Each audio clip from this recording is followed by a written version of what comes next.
Donc là, on a le père, la mère, on va dire, du petit.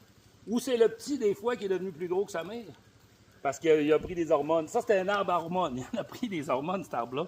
Il doit avoir à peu près 40-50 ans. Ce qu'on va essayer de faire avec cet arbre-là, c'est qu'on va essayer de le faire tourner à l'inverse de ce que l'autre a tourné. On va le couper, puis on va l'envoyer parce que là, à ce moment, il est à côté dans l'épinette qui est là. Ce qu'on veut, nous autres, c'est qu'il n'y ait pas des boulots qui est là, puis qu'il lâche notre épinette tranquille, puis qu'il ne casse pas notre épinette. Si l'épinette casse, on n'a pas le choix, il va casser. C'est une question de sécurité. Bien, ce n'est pas une épinette, excusez, c'est un sapin. Si le sapin casse, il va casser. Mais de toute façon, l'arbre est quand même endommagé, il est quand même, il a mangé sa go. Mais on va essayer quand même de le garder parce que notre client veut qu'on garde cet arbre-là. Fait que je vais faire la même technique, même si l'arbre n'est pas fendu, je vais quand même le percer, puis je vais quand même l'envoyer. Des fois, les gens me demandent pourquoi je perce aussi haut mes arbres. Pourquoi je perce aussi haut mes arbres? C'est parce que souvent, la base de l'arbre est pourrie. Puis moi, je ne veux pas faire mon perçage dans de la pourriture. Je veux faire mon perçage dans du bois plus blanc, puis du bois meilleur. Fait que souvent, je fais mes coupes hautes. Les bûcherons, eux autres, ça, « Oh mon Dieu, il a perdu du bois! » Ici, ça va être fait en bûche. Que je le coupe là, que je le coupe là, que je le coupe là, c'est une bûche de plus. Tout ça, ça va tout être fait en bûche. C'est pas du bois de délignage, c'est pas du bois qui va s'en aller à la scierie. On s'en fout. Fait que pour les bûcherons, ben, c'est votre explication avant que vous me posiez la question. Fait que c'est bon, on va faire un perçage, on va faire tourner cet arbre-là inverse au sens aussi des aiguilles d'une montre, puis on va l'envoyer là dans la trouée qui est là. On va le natcher, puis on va l'envoyer dans la trouée. C'est beau?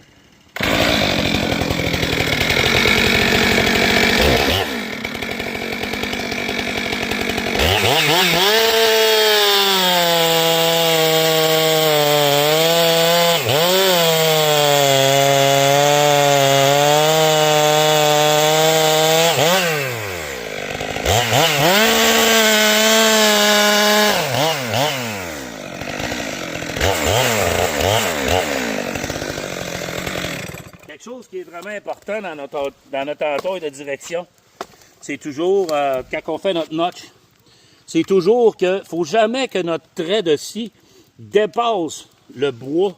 Il faut toujours que ça soit bien aligné, le top de l'entaille puis la base de l'entaille. Vous voyez, je l'ai fait un peu penché. C'est normal, mon arbre est penché. Moi, je veux être à 90 ici.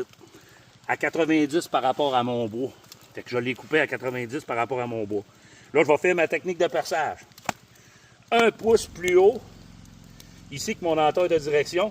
Puis ici, ben, c'est un arbre qu'on voit, il y a à peu près, je vous dirais 16 pouces de gros. Peut-être entre 16 et 18.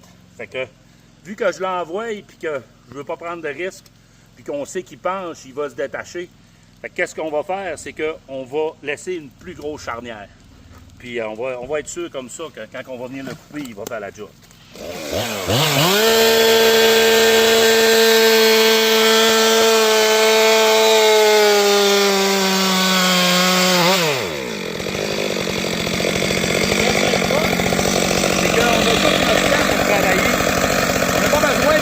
On n'a pas besoin de voir souvent des bûcherons se dépêcher de faire le max.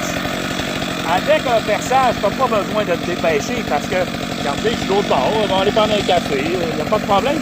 Il ne se passera rien parce que l'arrière va bloquer, l'avant n'est pas détaché encore. Fait que tant que ma charnière n'est pas détachée, mon vendeur n'est pas détaché, je pourrais avoir du monde autour de moi ici, j'aurais même pas peur. OK? Tout ce qu'il peut faire, c'est une chaise de barbier. Mais lui, il n'y a pas de fente, il n'est pas pourri, là, cet arbre-là.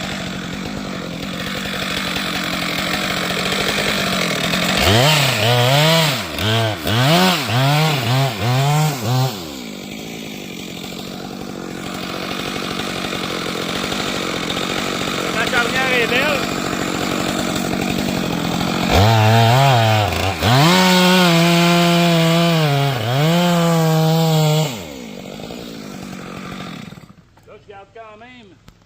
Mon idée que ça me prend mes coins. Donc, même si l'arbre penche, même si on est sûr de notre direction, écoutez, il est penché, là, cet arbre-là, là, à 15 degrés, au moins 20 degrés. Fait que c'est sûr qu'il va partir du bon bord. Tout de même, je me mets pas dans la marde. Si j'ai besoin d'un coin, mon coin va déjà être inséré. Ça prend 2 minutes à insérer les coins. Je suis sûr que je ne me ferai pas serrer non plus la plaque de massy en arrière quand je mets les coins. Parce que si je coupe, puis ma scie reste coincée parce que l'arbre descend sur ma scie, je vais être dans la merde, ma scie va être prise là. En mettant mes coins, ce que je m'assure, c'est que ma scie ne sera jamais prise dans le trou. Puis moi, je veux pas que ma scie reste prise dans le trou. Ça, là, ça vaut cher une scie de même. Puis je veux pas briser mes scies. Fait que je regarde mon angle de retrait. Mon angle de retrait tout le temps en 45 degrés de ce côté-là. Je vais couper mon bender. Puis, on coupe ça.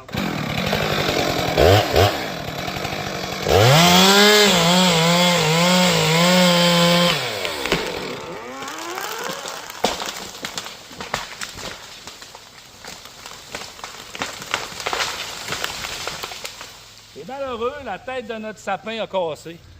C'est ce qu'on s'attendait à ce qui arrive parce que monsieur va aller où il veut. Hein? C'est pas un bébé, ça là. Puis il est allé où ce qu'il voulait. Par contre, ce que notre client va être content, c'est que lui, il veut se garder un mur d'intimité. La tête de l'arbre a cassé, mais le reste de l'arbre a tenu. Donc, on ne coupera pas cet arbre-là. On va le garder là quand même. Même s'il va pourrir, les gens, ah ouais, mais quand la tête est cassée, ça pourrit, etc. Écoutez, cet arbre-là, s'il a cassé, il était peut-être déjà aussi fragilisé. Mais, chose qui est sûre, c'est que ça va garder quand même notre mur d'intimité. Notre client va être content, on le sait déjà. Il veut qu'on garde le maximum d'arbres, le chemin est juste là. Il ne veut pas se ramasser dans le chemin. Puis là, les arbres vont repousser, puis cette personne-là nous a engagé déjà 5 fois. Fait qu'il va nous rengager, on va revenir couper des arbres ici. Fait que c'est juste un entretien du terrain qu'on va rajouter. Puis on va l'informer que la tête a cassé, malheureusement. Mais on ne peut pas faire rien que des miracles dans la vie. À un moment donné, l'arbre est à côté, il est à côté. J'aurais pu grimper en nacelle, j'aurais pu faire plein de choses. Moi, on a pris le guess que l'arbre n'allait pas casser, mais il a cassé. C'est monsieur, ça, là. C'est madame, là. Ça pèse extrêmement pesant. C'est extrêmement pesant, ces arbres-là. Puis là, ben écoutez, il y a un party en plus ici demain. Fait que faut que la job se fasse. Charles, continue ton bon travail. Merci.